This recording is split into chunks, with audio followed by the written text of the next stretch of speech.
Good day, everyone. I am Alvin O. Insorio, and together with my wife, Jorelyn E. Insorio, it is our honor to present to you our action research titled Messenger Lectures and Video Lesson as Mathematics Intervention for Modular Distance Learning.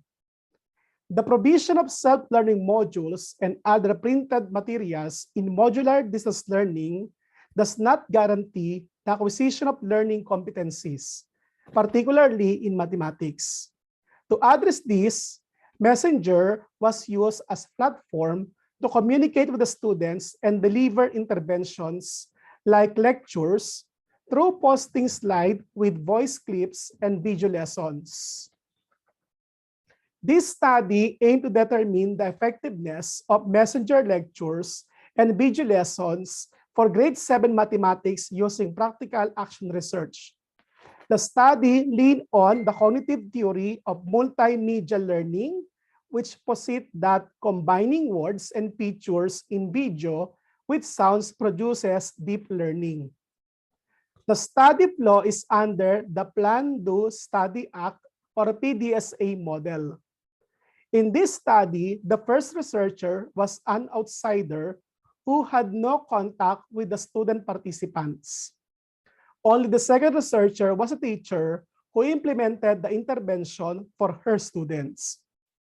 Hence, the outsider researcher was responsible for data analysis and making research report to avoid biases.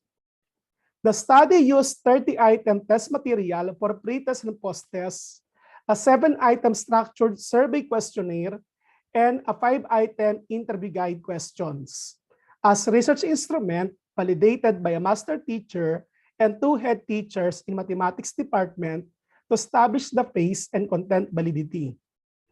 Data were treated with SPSS version 23 for quantitative and manual coding for thematic analysis in qualitative data. Based on the findings, students develop mathematics competencies as shown by the result of examination and survey.